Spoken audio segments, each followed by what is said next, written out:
Babes, welcome back. This one is for the queens, the kings, the gays, the theys, literally all the Canadian babes. And honestly, we're entering another week fueled entirely by caffeine, delusion, and the hopes that our dating lives eventually become less embarrassing. Oh, I will happily raise a glass to the delusion part. The dating life part. I abandoned hope on that front somewhere around like the great Hinge outage of 2019. You literally did. But seriously, to you listening right now, the third unseen bestie in our Snark squad, I really hope you have a beverage in hand. Yeah. Because we are fully, inextricably trauma bonded to the sheer chaos of this week. Yeah, if you're part of the Snark Squad, you already know the mandatory uniform for tonight. We got maple whiskey sours on deck. And you poured them incredibly strong. I poured these with a very heavy hand. It's an absolute requirement. You just cannot process Canadian reality television chaos without an appropriate level of maple syrup and emotional support. Well, a snarky, exhausted, deeply necessary toast to surviving another soul-crushing work week. May your emails find you well, and may your Slack notifications forever be muted. Ugh. I swear my Slack notification sound triggers a literal fight-or-flight response at this point. Oh, absolutely. My chest tightens, my vision blurs, and I start planning a life off the grid before I even read the message. I mean, it's bad. You'd never survive off the grid. You need Wi-Fi for your skincare routines. Okay, rude but true. But babes, before we spiral about our corporate trauma and the absolute gauntlet the queens went through this week, we have a duty. We do? We have to set you, our fabulous listener, up for the week ahead. So it is time for our Monday to Friday weekday horoscopes. And we are not holding back this week. Oh, I am so ready to judge the cosmos. The stars are aligning, and frankly, they look incredibly messy. So messy. And honestly, keeping in the spirit of this week's Drag Race episode, we are tying these directly to the delusion and the drama we saw on screen. Start us off with the fire signs. Okay, Aries. Your weekday vibe is unapologetic arsonist. It's fitting. Right. You are giving Aurora Matrix cutthroat energy today. You are ready to burn everything down and start fresh with zero apologies. And their love prediction. Oh, you're going to fall in love with someone who constantly interrupts you. Wow. And you're going to think it's charming for exactly 4 days before it becomes like a massive neon red flag. Well, here's a work warning for Aries. Do not, under any circumstances, hit reply all on Wednesday. Just don't do it. Never reply all. Exactly. Your friendship forecast is that your bestie is going to need you to co-sign a terrible, absolutely unhinged decision, and you will do it enthusiastically because you thrive on the miss. Oh my God, yes. Lucky coffee order is a quadruple shot Americano that tastes like actual battery acid. Gross. And the one thing you need to stop overthinking immediately, the tone of that text message. They didn't use a period aggressively, they're just driving. Ugh, I always think they hate me when they use a period. Hmm? Okay, moving to Taurus. Babes, your vibe this week is luxurious hibernation. Mixed with a little bit of Jada Hudson stubbornness, right? Yeah, exactly. You just want to be swaddled in cashmere and ignore all external input. Like, do not perceive me. And the love prediction. Someone is going to offer to buy you dinner, and you will agree solely based on the restaurant's Yelp rating. Obviously. Yeah, entirely ignoring their personality. A truly practical approach, honestly. Taurus work warning. Your stubbornness is going to bottleneck a major project by Thursday. You will refuse to apologize because you know, deep down in your marrow, that your way is correct. That's stubborn? Friendship forecast. You will bail on plans to watch a 3-part true crime documentary, and your friends will just nod because they expected it. What a snack. An overpriced artisan pastry that flakes all over your mechanical keyboard. Stop overthinking whether you should buy those shoes. Just buy the shoes. Your budget is a fiction anyway. Oh God, Gemini. I know you have thoughts on the twins. Oh, the Geminis. Your weekday vibe is chaotic neutral. You are playing both sides of every office drama, fully channeling Sami Landri playing 2 different eras of Celine Dion simultaneously. That is so real. What about love? Love prediction. You will accidentally double book a date on Thursday night and try to convince yourself you can pull a Mrs. Doubtfire and attend both by running between restaurants. Oh, they totally would try that. Work warning. Keep your mouth shut at the water cooler. Your gossip is going to backfire spectacularly. Okay, friendship forecast for Gemini. You are going to start a group chat, incite an absolute riot with a single screenshot, and then put your phone, do not disturb, to watch the world burn. Standard Gemini behavior. Literally. Lucky coffee order is a split cup with an iced matcha on one side and a cold brew on the other because You just cannot choose an aesthetic to save your life. So true. And stop overthinking immediately which personality you're going to use today. Just let the chaos take the wheel. We love a chaotic Gemini. Move on to Cancers. Okay, Cancers. My sweet, beautiful water signs, my heart bleeds for you. Your vibe is nostalgic weeping. Big surprise. Hey, everything is just going to remind you of a beautiful memory and make your stomach drop. You are feeling all the feelings, just like Jada in the workroom this week. Oh, God, the emotions. Love prediction. You will stalk an ex from 5 years ago on LinkedIn, accidentally endorse them for project management, and spiral for 48 hours straight. That is a digital nightmare. Cancer work warning. Stop mothering your coworkers. They are full-grown adults. They can find the printer paper themselves. But they like helping. It's enabling. Friendship forecast. You will host a dinner party, panic that nobody likes the risotto, and force everyone to give you verbal affirmations before dessert. That is so valid, though. Risotto is hard. Lucky snack is comfort macaroni and cheese out of a box, eaten standing up in the kitchen.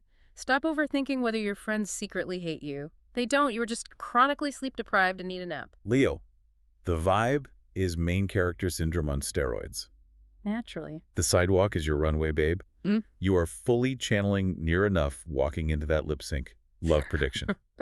You will demand someone's undivided attention at a crowded bar, and when they look at their phone to check the time, you will write a mental breakup speech on the spot. Work warning for Leo.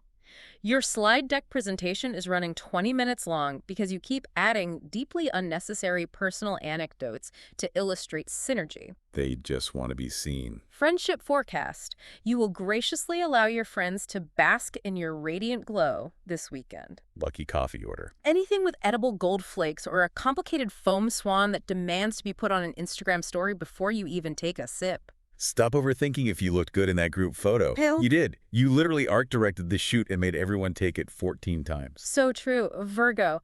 The vibe is weaponized competence. Ooh, scare. You are fixing everyone's lives, whether they ask for it or not.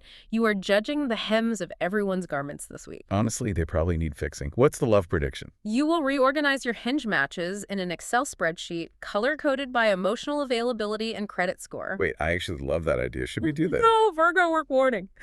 Delegating is not a sign of moral failure. You do not need to rewrite the intern's email. Just let them send it. Friendship forecast for Virgo. You will give unsolicited, mathematically brilliant advice that your friend will completely ignore, and you will get to say, "I told you so" by Sunday morning. The dream scenario. Lucky snack is exactly 14 raw almonds counted out. And stop overthinking the typo you made in a company-wide email 3 years ago. Let it go. Nobody A remembers. Libra. Vibe is aesthetic paralysis. A poor Libras. You look absolutely gorgeous, but you haven't made a solid, concrete decision since 2019. You are stuck in the dollhouse, overthinking your photo selection. Just like Jada and Tiffany. Love prediction for Libra. You will flirt with a barista, a bouncer, and a very realistic mannequin at Zara all in one afternoon. Libra work warning. Saying "I'll circle back" is not a sustainable business strategy. Make a definitive choice. They can't. It's too much pressure. Friendship forecast. You will mediate a fight between two friends, solve absolutely nothing, and somehow end up paying for everyone's brunch out of guilt. Pathetic but accurate. Lucky coffee order is an iced vanilla latte that looks perfect in a TikTok transition but tastes like nothing. Stop overthinking if you are being too agreeable. You are. Pick a fight today. It builds character. Scorpio. Oh, God. You know, I'm slightly terrified of Scorpios. As well you should be. Scorpio vibe is perceiving your flaws. Terrifying. You are seeing right through everyone's facade this week. You are giving Jimbo as Joan Rivers-like, ruthless, observant, and completely unfiltered. I would literally cry. What is their love prediction? You will find out a deep, dark secret about your crush and use it to gently, emotionally manipulate them into falling in love with you. That is so dark. Work warning for Scorpio. Do not death stare the marketing director in the Tuesday morning stand-up meeting. They are already intimidated by you. Friendship forecast. You will fiercely defend a friend behind their back to strangers, but tear them to absolute shreds to their face because you demand excellence. Lucky coffee order is a black cold brew, no ice, staring directly into the barista's soul while they hand it over. Stop overthinking trust issues. People are actually just boring. They are not secretly plotting a grand conspiracy against you. Sagittarius. Yep. Vibe is feral wanderlust. Oh, I get that. You want to quit your corporate job, throw your phone in a river, and move to a yurt. Honestly, a yurt sounds kind of nice right now. Love prediction. Mm. You will promise someone the absolute world on a Friday night under the stars and completely forget their first name by Saturday morning. SAG work warning. Your brilliant, out-of-the-box marketing idea is actually just a massive HR violation waiting to happen. Run it by legal. Friendship forecast. You will drag your friends to an underground rave or an obscure poetry slam in a basement, wander off, and completely abandon them there. Lucky snack is a protein bar eaten while full out sprinting for a train you are already late for. Stop overthinking commitment. A lease is just a piece of paper. You can still be wild in a one-bedroom apartment. Capricorn. Vibe is corporate overlords. My people. You are scaling the mountain of success, and you do not care whose fingers you have to step on to reach the summit. You are here to win the C.U.N.T test, period. Love prediction. Yeah. You will schedule a romantic date via a Google Calendar invite and request a PDF resume from your prospective partner. You've literally done that. It saves time. Capricorn work warning. Remember that your coworkers are human beings who have families and require sleep. Friendship forecast. You will judge your friends' terrible financial decisions silently, but forcefully enough that they feel a chill in the room. Lucky coffee order is a double espresso, slammed back at your standing desk while reviewing quarterly projections. Stop overthinking whether you are doing enough. You are currently doing the work of 3 separate departments. Sit down. Aquarius. Vibe is alien observer. Love that for them. You feel completely disconnected from the human race this week, and you absolutely love it. You are serving Tiffany's Labubu baby doll realness, just completely in your own universe. Love prediction for Aquarius. You will fall in love with a highly specific concept, an obscure Reddit thread about urban planning, or an AI chatbot before you fall for a real human person this week. Aquarius work warning. Your revolutionary new workflow proposal is going to deeply confuse upper management. Tone it down to their level. Friendship forecast. You will disappear without a trace for a week, return with a new hyperfixation on 18th century French weaving techniques, and expect everyone to just catch up immediately. Lucky snack is freeze-dried space ice cream. Stop overthinking the inevitability of the heat death of the universe. Just focus on getting through Tuesday. And finally, Pisces. Oh, my fellow emotional sponges, my heart is with you. Vibe is unanchored delusion. Of course it is. Hey, the boundaries between reality and your daydreams have completely evaporated. Love prediction. You will lock eyes with a stranger on the subway for 2 seconds and plan an entire imaginary life in a cottage in the woods before they get off at the next stop. Pisces work warning. Please, for the love of everything, make sure your microphone is unmuted before you start pitching your literal dream journal to the creative team. That happened one time. Friendship forecast.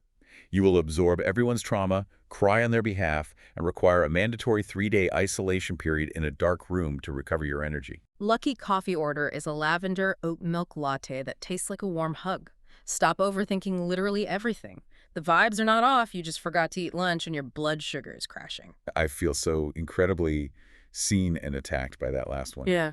But speaking of unanchored delusion, I need to talk about my calendar right now. Oh no. What did you do?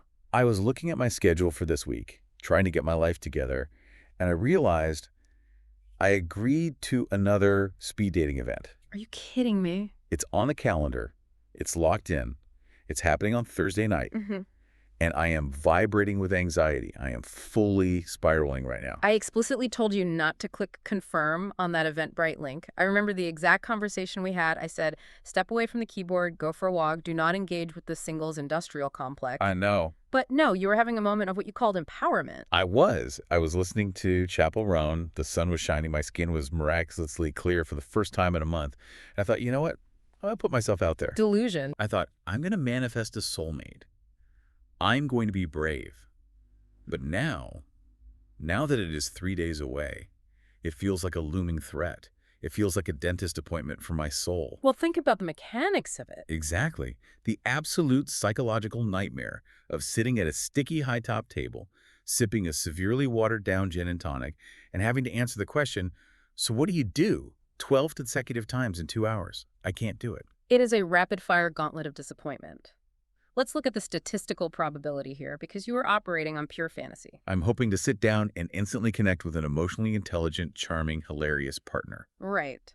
But the statistical reality of a Thursday night speed dating event in our city, You are going to meet at least 3 guys who try to explain cryptocurrency to you completely unprompted. Oh God, the crypto bros. You will meet 2 aspiring podcasters who just want to pick your brain about their terrible audio concept. And you are guaranteed to meet at least 1 guy who still, unironically, wears a blinking Bluetooth earpiece in the year 2026. Not the Bluetooth earpiece. Why is it always blinking blue? What mission are they on? Are they communicating with the mothership? They're receiving tactical instructions on how to maintain eye contact. It's terrifying. Yeah. And you know me. You know exactly who is more likely to overshare their childhood trauma in the first 2 minutes. Oh, you will trauma dump before the little bell even rings to switch tables. I am going to sit down. They're going to ask something simple like where I grew up, and my mouth is just going to open, and I'm going to end up crying about how my middle school gym teacher made me feel fundamentally inadequate. And they're just going to sit there holding their little numbered scorecards staring at you in sheer horror. It is my defense mechanism against superficiality, which means we need a bulletproof emergency exit strategy. And not a subtle one. A highly theatrical one. I am taking notes. Like what? Faking a sudden violent illness, Yeah. just clutching my stomach, knocking over a water glass, and whispering, the shellfish. Oh. Even if I only had a soft pretzel at the bar. Too messy. They might try to be heroic and call an ambulance, and then you're stuck in a line with paramedics. No, we go with the classic. The flooding apartment. Ooh. It implies urgency, property damage, and 0 time for follow-up questions. You text me the code word, which will be La Boo Boo, in honor of Tiffany's doll. Perfect. I will call you immediately. You pick up the phone, let out a massive gasp, and yell loudly enough for Bluetooth Man to hear, "What do you mean the ceiling collapsed? The cats are swimming!" Oh my God. You grab your coat, apologize profusely to the man explaining Bitcoin, and you run into the night. It is brilliant. The cats are swimming. Oh my God, my heart just dropped thinking about my imaginary cats treading water. Oh, I'm going to need that lifeline on standby. I have my phone off silent. Babes, if we survive another speed dating night, Yeah. we honestly deserve a government-issued medal. A Purple Heart for surviving the modern dating trenches. You bring this entirely on yourself by seeking out romantic connection, which is why, when I need to avoid thinking about the desolate wasteland of modern men, I turn to structured, educational, culinary escapism. Oh, here we go. Hence, my completely disastrous Italian cooking class this past weekend. Oh, I am so ready to unpack this. Because you literally walked out of the apartment in a pristine linen apron, looking like you were ready to be cast as the brooding love interest in A Tuscan Sun. I did look fantastic. You're giving full culinary fantasy. I genuinely thought I was going to effortlessly channel generations of Tuscan grandmothers. I had the vision board in my head. I'm sure you did. I thought it was going to be flower dusting the air, caught in the sunlight, rustic wooden tables, Dean Martin playing softly in the background, while I expertly rolled out silken strands of fettuccine. And what was the reality? The reality, I was wrestling with a mound of pasta dough that felt like actual industrial-grade concrete. It was so hard. It completely refused to cooperate. I was pushing my entire body weight into it, and it was actively fighting me back. I can just picture you glaring at a lump of dough, trying to analyze it structurally, trying to figure out the exact hydration percentage where it went wrong. I was questioning the humidity of the room. Did you use the right flour? Because knowing you, you probably brought a proprietary spreadsheet to a casual Saturday cooking class. It was worse than a spreadsheet failure. I was standing at my station, furiously trying to knead this cement block, and I look over at you. Oh, no. You, who insisted on coming for what you called moral support, but was actually just an excuse to drink complimentary wine. It was a very good Chianti. And I see you dumping a massive heaping cup of white powder into your wet egg ingredients. Except it wasn't the 00 pasta flour, it was powdered sugar. I was just trying to follow my intuition. It looked visually identical. It was powdered sugar. It was in an unmarked glass bowl. How was I supposed to know they put the baking supplies on the exact same shelf as the pasta supplies? I was inadvertently making sweet dessert ravioli. It was unedible. It was avant-garde cuisine. We need to talk about the instructor's face. Giovanni. I will never forget Gioni's face. Oh, poor Giovanni. The poor man was politely grimacing.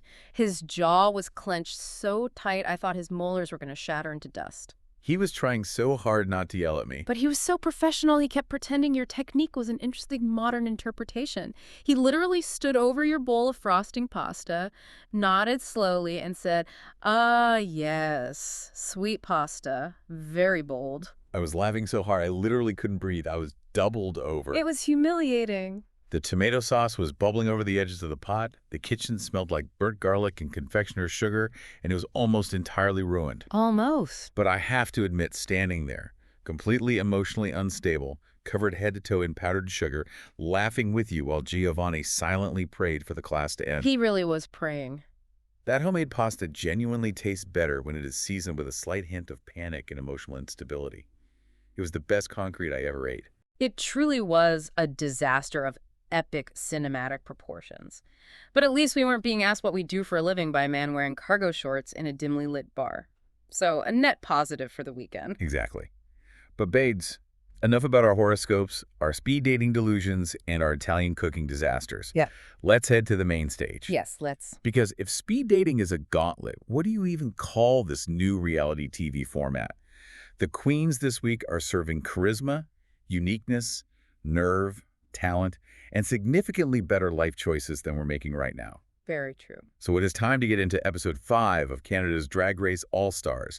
And I am spiraling. I am fully spiraling over this episode. And we really need to be analytical for a second and set the stage for the listener. We have to break down the mechanics of this episode's structure. That's right. Because this wasn't just a normal run-of-the-mill episode of Drag Race where they do a mini challenge, learn a dance, and walk the runway. Exactly. This was the return of the infamous Season 6 C.U.N.T test, but vastly, vastly improved in its execution. I remember the Season 6 version, and honestly, it felt a bit like padded back then. Like it was a mini challenge, a quick design challenge, and this weird monologue thing that didn't really translate well to television. It was disjointed. Yeah, it didn't have that frantic do-or-die pressure cooker energy, but this new iteration. This was incredible television. My anxiety was through the roof. Production retooled it perfectly by raising the stakes and tightening the timeline. It's 4 rapid-fire rounds. Break them down. Okay, Snatch Game for charisma, a self-directed photo shoot for uniqueness, verse writing and choreography for nerve, and a lip sync for talent. And here is the brilliant psychological hook. If you win one round, you immediately punch your ticket, bypass the rest of the challenges, go sit in the VIP lounge, and go straight to the finale. Exactly. But if you lose, you have to immediately reset your brain and compete in the next round. It is a grueling endurance test. It is the Drag Race decathlon. And the stakes. We are going from a top 5 to a top 4. One queen is getting left behind right before the grand finale. The stress in that workroom was palpable through the screen. Oh, absolutely. You could see the panic behind their eyes. Everyone was on edge, and frankly, so was I. My maple whiskey sour was practically gone before the title sequence even finished. Let's analyze how this format changes the game. Normally, Drag Race favors a queen who is good at conceptualizing an idea over a couple of days. This format heavily favors endurance athletes. Right. It favors queens who don't let a loss linger in their minds, who can pivot from comedy to fashion to music in a matter of minutes. So let's jump into round 1, charisma, the Snatch Game. And production did something incredibly smart here. They introduced a live audience format. Yes, the live audience completely shifts the molecular structure of Snatch Game. It changes everything. Normally, it's just RuPaul or Brooklyn and the guest judges in a quiet, echoing room, and the silence can be deafening if a joke flops. With a live audience, they get immediate feedback. They know instantly if a joke lands or dies. And the panel. We had Brooklyn Heights, guest judge Lemon. Who I adore, by the way. Seeing her back on my screen is everything. She is a Canadian treasure. Agreed. And Season 1 winners, Priyanka and Jimbo. Yes. And let's spend a moment on Jimbo. Jimbo was fully in character as Joan Rivers on the judging panel. I live for Jimbo's absolute bitchery as Joan. It was amazing. It flips a switch in her brain. It was ruthless, sharp, classic Joan Rivers observational comedy. And Priyanka made a fascinating choice. She played Priyanka, a very self-aware, meta impression. I loved it. I thought it was so funny. It worked perfectly because, honestly, if we look at Drag Race history, we don't need Priyanka attempting another celebrity impression after her disastrous Miss Cleo on Season 1. That was rough. By playing a heightened version of herself, she controlled the narrative. Exactly. Priyanka basically welcomed everyone to the Snatch Game Flops Club before they even started playing the game. I was dying. So smart. Let's talk about our winner of the first round, Sami Landri. Analytically speaking, this was a brilliant strategic choice. Sami didn't just walk out and say, "I am Celine Dion." She specifically played 2010 to 2011 era Celine. This is crucial. Wait, why is that specific era so important? Because that was the era where Celine became incredibly eccentric in interviews. She was talking in circles, making bizarre philosophical statements, and being hyper-animated. All like on Larry King and stuff. Yes! It gives the impersonator so much more meat to chew on than just singing a song. Yes. When she dropped that line to Brooklyn, time is a social construct, don't you forget, I screamed. I was weeping laughing. It was perfectly delivered. It was so weird and specific.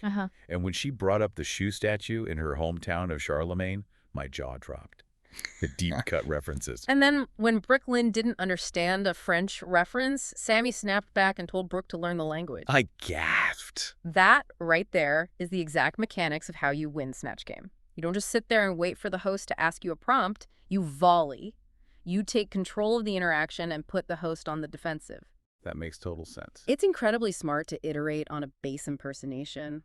It's exactly what Katya did on All Stars 2 when she borrowed the manic energy of Kristen Wiig to fuel her Bjork impression. It gives you a comedic safety net. Wow, yeah. So Sami won the round, secured her spot in the finale, and honestly, she looked like she was about to collapse from relief when she went to sit backstage. I would too. I am so endlessly proud of her. Going from an early out on her original season, where she really struggled with her confidence, to coming back to All Stars and winning the very first round of the hardest gauntlet in the franchise. It's a great narrative. That glow-up is so real. My heart is so full for her. Then we had Aurora Matrix playing Olivia Chow, the current mayor of Toronto. Let's break down this performance because this was a very smart, calculated risk.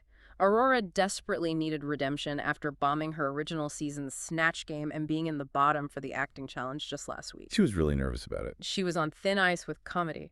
But Olivia Chow isn't exactly known for being a laugh-a-minute comedian. How did she make it funny? By leaning into the juxtaposition, drag is inherently campy, sexualized, and over the top.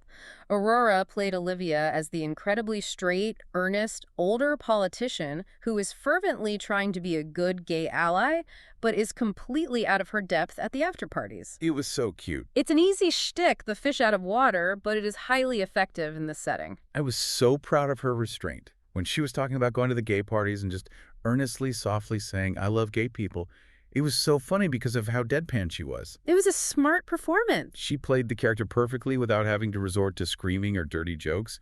It was wholesome but hilarious. She really proved she can do comedy. Then there was Nearah Nuff playing Connor McDavid. I am absolutely obsessed with this choice. It is a masterclass in subversion. It was wild. Taking an NHL star, the literal captain of the Edmonton Oilers, a paragon of Canadian sports masculinity, and playing him as a raging homosexual hiding behind a hyper-masculine bro exterior. The douche water bottle. Yes. She kept aggressively squirting water into her mouth and then spitting it out.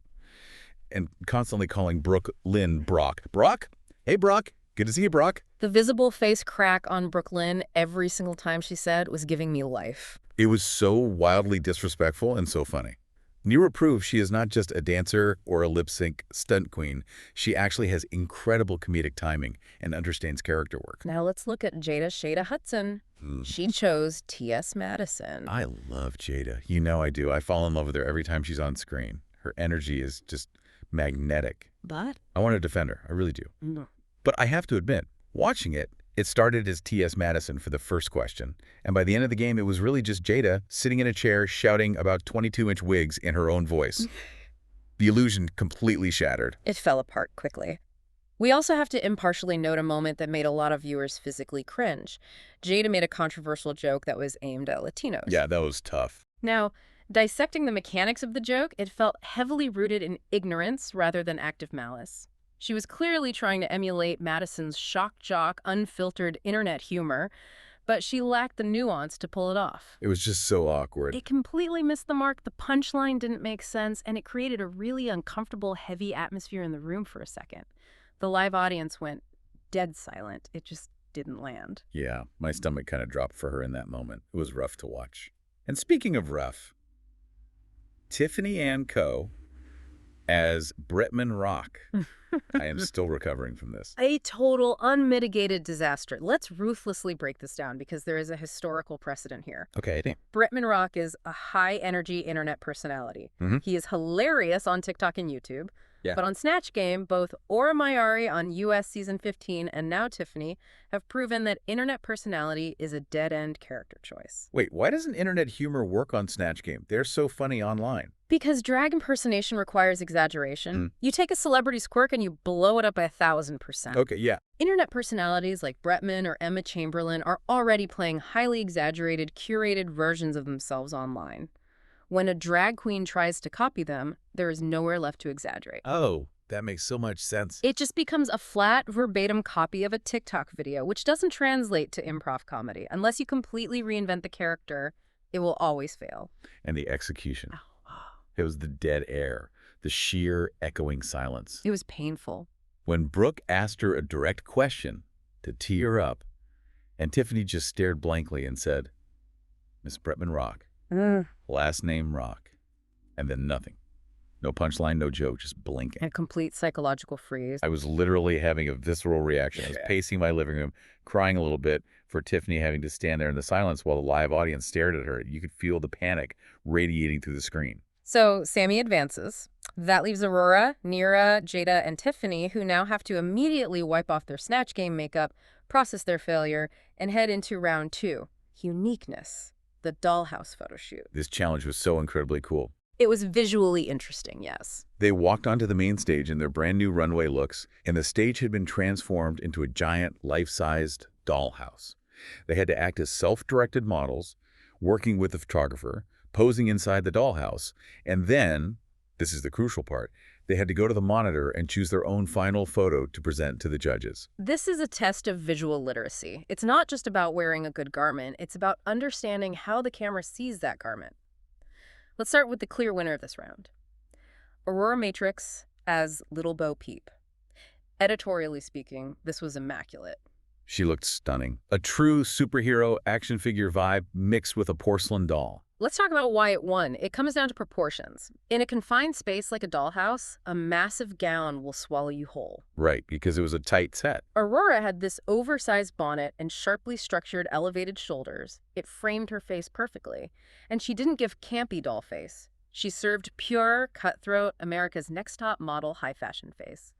She understood the assignment of modeling in a confined architectural space. She really did. She looked like $1 million.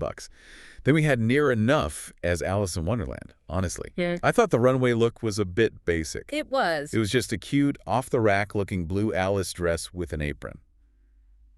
It didn't scream all-stars to me. The garment itself was undeniably simple, yes. I would argue it was the weakest construction of the 4.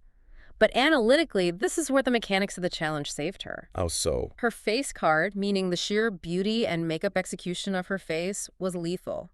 She clearly recognized that her outfit wasn't the most elaborate, so she relied entirely on her mug. It's funny. She directed the photographer to push in tight, and she picked the exact right, closely cropped shot to sell the fantasy and hide the basic dress. It was a very smart, calculated save. Okay, prepare for me to get emotional again, because I need to talk about Jada's voodoo doll look. I was practically crying when she walked out. It was visually arresting. It was a masterpiece.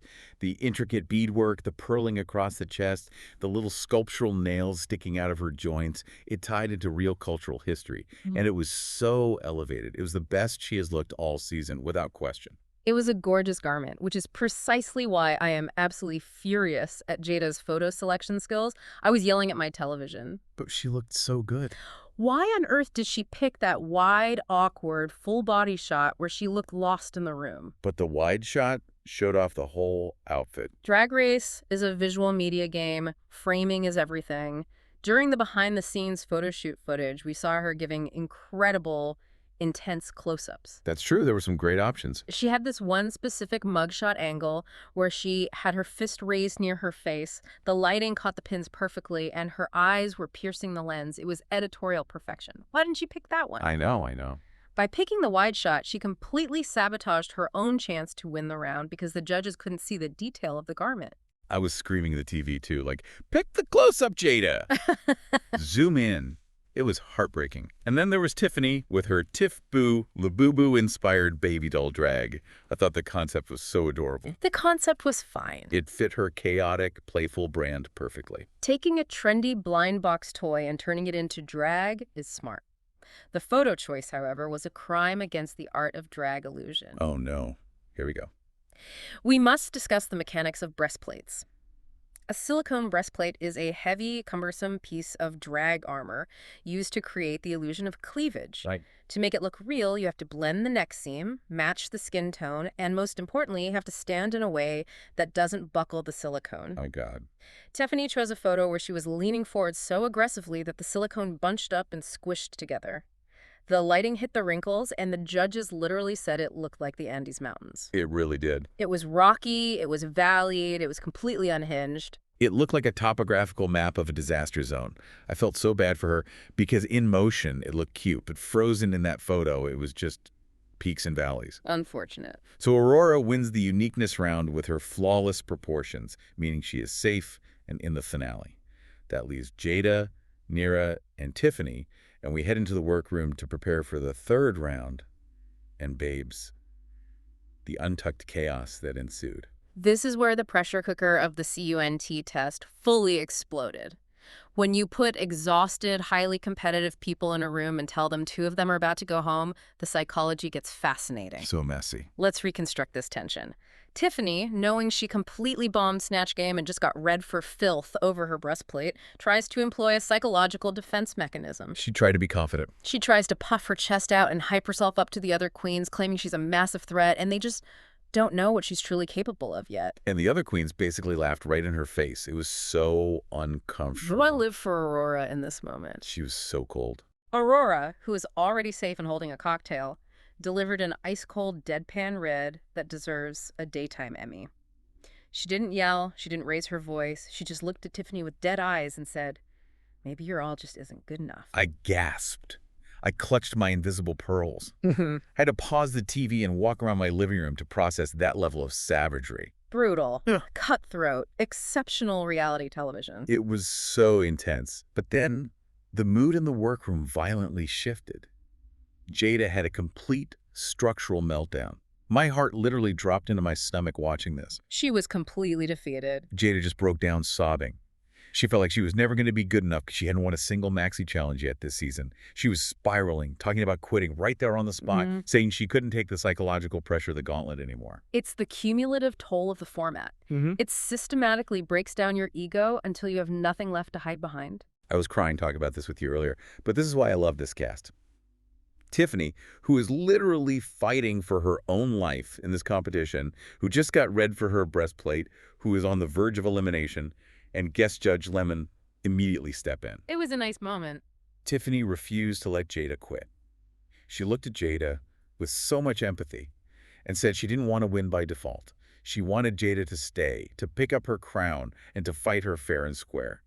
Tiffany is such a pure, chaotic, good soul. She is an absolute angel. It was a remarkable display of sportsmanship in a high-stakes environment. Reinvigorated by the pep talk, Jada joins Nearah and Tiffany for round 3. Nerve. The Spotlight original verse. This challenge was mathematically insane. Let's talk about what they had to do. The demands were high. They had to write a completely original verse, memorize it, learn complex choreography, block a stage number utilizing props, specifically chairs, and then sing it live to a cabaret track. And they had virtually no time to do it. It's like they were handed a sheet of paper, thrown a chair, and pushed onto the main stage.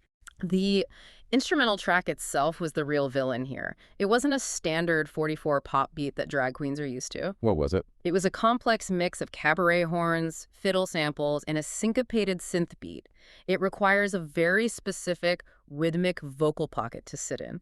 If you miss the downbeat by a millisecond, the whole verse derails. That sounds so hard. Let's analyze Jada's performance. She was incredible. She took all that backstage anxiety, all that near-quitting, tearful energy, and she synthesized it into pure fire. Her vocal delivery was the strongest by a mile. She was method acting. She was locked into the character of a cabaret star. A performer was born in 1984. She delivered that line with so much passion. She commanded the stage, she hit every mark, and she won her very first maxi challenge right at the buzzer. Well deserved. I was practically weeping with pride on my couch as she Yeah. finally got her win. It was entirely deserved based on the sheer emotive power and vocal clarity. Now, looking at the other two, Nearah's lyricism was actually fantastic. Yeah, it was. She wrote, "The walls are down, the curtains rise.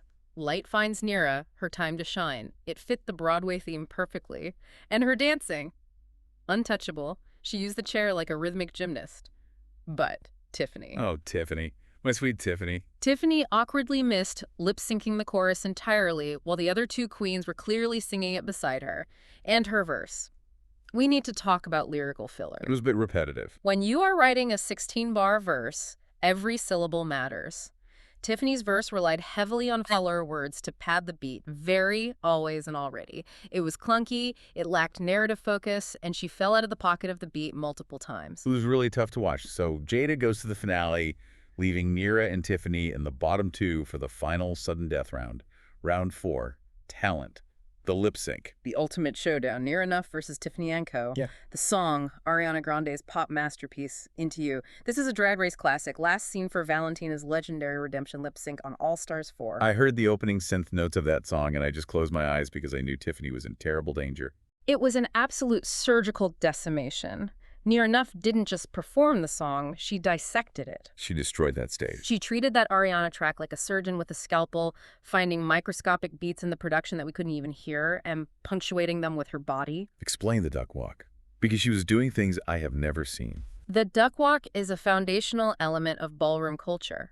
It requires immense quad strength to stay in a deep squat while kicking your feet forward rhythmically. My knees would literally explode. Doing a duck walk to a house track is one thing, but doing micro duck walks, tiny rapid-fire steps to an Ariana Grande pop track, is an incredible juxtaposition of styles.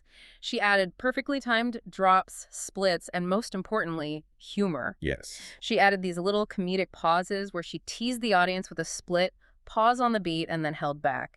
She is in rarefied company as a franchise-wide lip-sync assassin. It was easily one of the best lip syncs we have ever seen in Canadian Drag Race history. It was a masterclass in tension and release. But Tiffany, I had to wipe my eyes watching Tiffany's elimination. It is part of the game. I know. But she fought so incredibly hard to get there. She looked beautiful all season. She held her own against absolute titans of the industry as best she could, and she left with so much grace and joy. She has become a beloved fan favorite, and she truly, genuinely earned her spot in that semifinal. Surviving to the semifinals of an all-star season is a massive achievement that will dramatically increase her booking fee. That's true. But the C.U.N.T test demands excellence across all boards, and Nearah simply outclassed her in the performance arena when it mattered most. Which brings us to our favorite part of the show, segment 1, Maple Crown of the Week. We have to rapidly debate and award our top honors for the episode. And I'm telling you right now, I am ready to fight you on these. I have a whole defense prepared. Bring your arguments. Let's see if they hold up to scrutiny. Category 1, Runway Royalty. I am awarding this to Jada Shada Hudson for the intricate voodoo doll look. And before you start, hear my reasoning. Okay, let's hear it. Yes, the photo selection was atrocious, but the award is for the runway. The beadwork, the cultural resonance of tying Caribbean and African diaspora history into a doll concept, the sheer structural detail of the mask and the pins, it was high art. You know what? I'm dropping my defenses immediately because I completely and utterly agree with you. It was stunning. It belonged in a museum. Category 2, Funniest Queen. I am giving this to Nearah Nuff for Snatch Game. Defend it over Sammy's Celine. Yes, because it was so unexpected. Calling Brooke Lynn Brock while dressed as a hyper-masculine hockey player with a douche water bottle. Comedic gold. Sami is a known comedy queen, but Nearah is a dancer. I didn't know she had that level of subversive wit in her arsenal. It was the biggest pleasant surprise of the night. I'll accept that logic. Category 3, Best Confessional. This undeniably goes to Aurora Matrix for her unapologetic, cutthroat commentary. Obviously. When she read Tiffany to her face in the workroom and then backed it up in the confessionals with pure, icy, unbothered confidence, that is reality TV excellence. She understands how to produce herself. Totally. Category 4, Biggest Glow Up. This belongs to Sami Landri. To go from an early out on her original season to coming back, dominating the charisma round against heavy hitters, and winning the C.U.N.T test right out of the gate.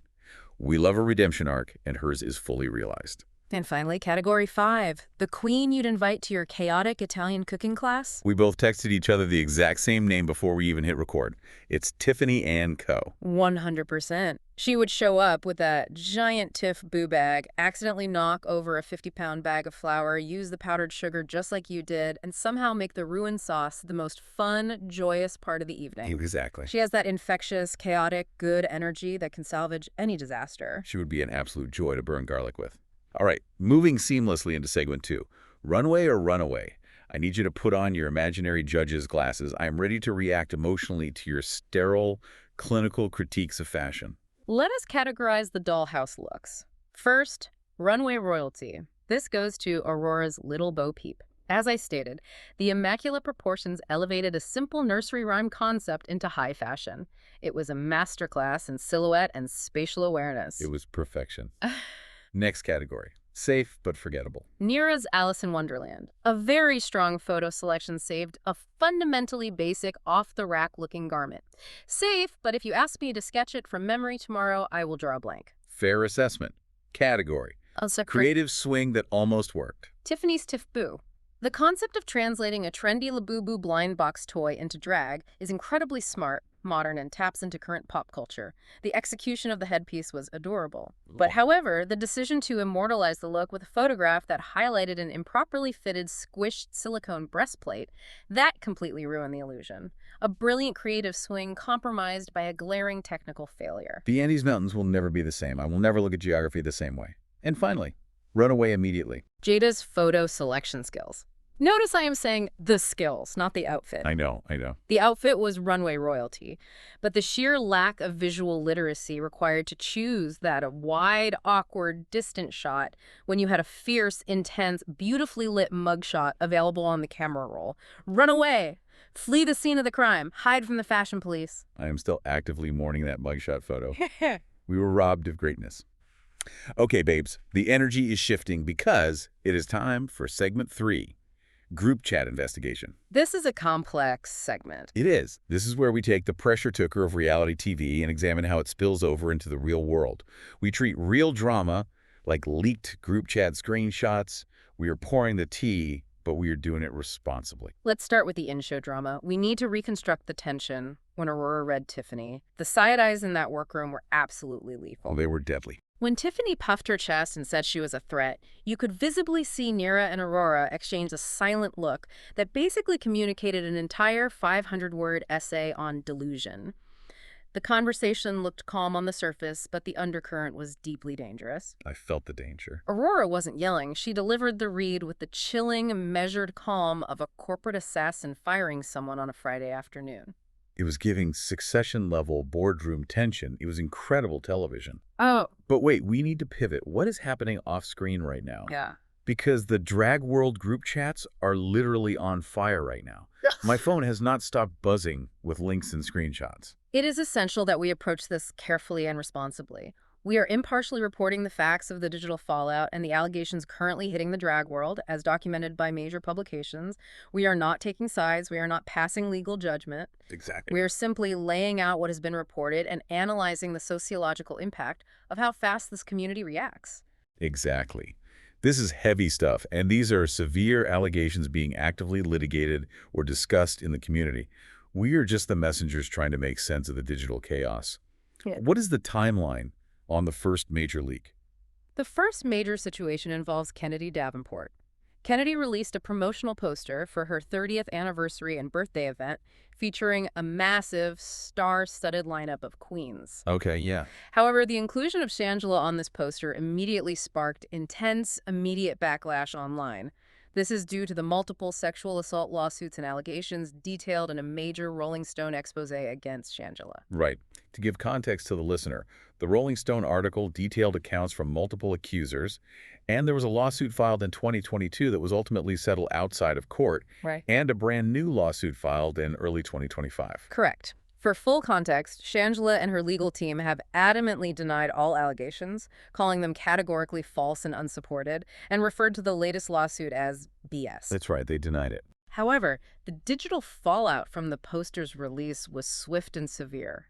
It shows how quickly the drag economy reacts to public sentiment. Queens like Bosco, Morgan McMichaels, and Mrs. Kasha Davis publicly announced they were pulling out of the event. Oh, wow, they pulled out fast. Aria released a statement clarifying she had absolutely no idea who was on the cast list prior to the poster's release. And how did Kennedy respond to the immense pressure from the fandom and her peers? Initially, Kennedy appeared to dig her heels in and defend the inclusion, replying to a user on X, formerly Twitter, agreeing with the sentiment of innocent until proving guilty. But then what happened? Well, as the digital firestorm grew, Kennedy ultimately released a video announcing changes to the lineup and released a brand new poster that did not feature Shangela, effectively removing her from the event. Wow. The digital footprint is just so massive on this. It really shows that in 2026, a queen's booking fee and livelihood are entirely dependent on the ecosystem of the fandom and group chat consensus. It's all connected. What is the second piece of group chat tea? The rumors surrounding the upcoming season. Yes, this is another heavily discussed situation revolving around All Stars 10. It began with Heidi N. Closet tweeting the cryptic phrase, "Take heed to the doll." Ooh, cryptic tweets. In the drag world, cryptic tweets immediately ignite the group chats. Rumors began swirling intensely about a cast member who was allegedly uninvited from the upcoming season. Nicole Paige Brooks then publicly named Maddie Morphosis in relation to this rumor. And then Eureka got involved and it escalated, right? Dramatically. Eureka posted and subsequently deleted a comment on Instagram claiming that Maddie took advantage of a drunk girl, that the production company found out about it and sent Maddie home from the filming of the season. But she deleted it. Yes, Eureka later posted a video stating she deleted the comment because Maddie texted her directly threatening a defamation lawsuit. This is so intense. It's like watching a legal drama play out in real time on Instagram stories. Furthermore, Carrie Colby posted a video participating in a TikTok trend using the phrase doll diddler and promised a proper sit-down video soon to share her full story and experience. My God. Again, we must stress, these are rumors and allegations currently circulating in the digital space, and we are merely reporting the timeline of how this information spilled across the group chats and altered the perception of the upcoming season. It is so heavy, babes. It's a stark reminder that behind the glitter and the reality TV edits, these are real people involved in very serious, litigious, life-altering situations. We are just observing the ripple effects. Indeed. The sociology of the drag fandom is a fascinating, sometimes terrifying machine. Now let us pivot back to the safety of the television screen and move to segment 4. Next week's Drag Prophecies, it is time to gaze into our crystal balls and look ahead to the grand finale. Okay, prediction number 1. Who is the next frontrunner to take the crown? Analytically, you have to lock in Aurora Matrix, look at the data. But feelings? The data. She has 3 Maxi Challenge wins, the most of the remaining cast. She has demonstrated high-level versatility and fashion construction, dance performance, and now, shockingly, improv comedy with her Olivia Chow. She is the statistical total package. I hear your data, and I respect your spreadsheets, but emotionally, I am betting on the queen most likely to surprise everyone, and that is Nearah Nuff. An interesting choice. She has an undeniable underdog energy. She survived that lip sync by the skin of her teeth, and I am fully manifesting that she is going to pull out an insane, gravity-defying, never-before-seen stunt in the finale that breaks the internet and steals the crown at the last possible second. A bold, emotionally driven hypothesis. Prediction 3. The next iconic untucked argument. We know the eliminated queens are returning for a reunion format before the finale. I am predicting immense scorched earth drama. Tell me who. Specifically, I foresee Michaela Couture returning and confronting someone likely Nearah or Aurora with maximum theatricality over something that happened in episode 2. Oh, Michaela is going to bring the reality TV gold. She is not going to sit quietly. Prediction 4. The lip sync song you're manifesting for the final showdown. What's your pick? I am putting this out into the universe right now. I need a sweeping, dramatic, wind machine-heavy Celine Dion ballad for Sami Landri to lip-sync to. And imagine, it's all coming back to me. Now with a massive gown reveal at the key change, I would simply pass away on my sofa. That would be cinematic. And finally, prediction 5. One completely ridiculous prediction that somehow feels entirely possible in the context of this franchise. Okay, what is it? My prediction. Jimbo, remaining fully in character as Joan Rivers, will descend from the studio ceiling in a leather harness, throwing sliced bologna at the finalists during the actual crowning ceremony. I wouldn't even blink. I would just accept it as high art. That is peak Canadian Drag Race. Oh, babes, what an episode. What an absolute gauntlet. It truly tested every facet of their drag capabilities, and frankly, it tested her analytical endurance to break it all down. Honestly, yeah. To you, the Snark Squad, our third bestie, listening to us right now, we really need to hear from you. Get in the comments or reply to us on socials. Which weekday horoscope felt suspiciously, uncomfortably accurate to your life right now? I want to know how many people are trapped in the Pisces delusion. Have you ever actually survived a speed dating event, or did you have to fake an emergency involving imaginary swimming cats? Use the Labubu code. It works. And most importantly, what is the biggest cooking class disasters you've ever experienced? Did you also use powdered sugar instead of flour? Please make me feel less alone in my culinary shame. You are likely alone in that specific brand of incompetence. Before we go, I want to leave you with a final provocative thought to mull over during your commute.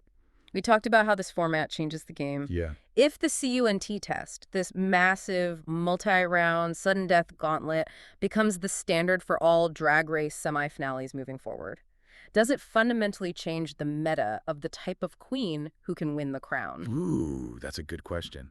Does a challenge like this inherently favor endurance athletes and dancers who can pivot instantly over traditional, conceptual drag artists who might need more time to execute a brilliant, nuanced vision? Think about the future of the franchise. Oh, that is a deep philosophical question for the group chat. I love it. Babes, take that thought into your week. Keep avoiding the Bluetooth earpiece men, triple check your flour bags before you bake, and remember that even if you're an absolute mess this week, you're our favorite mess. Stay fabulous, stay dramatic, and we'll see you on the Snark side.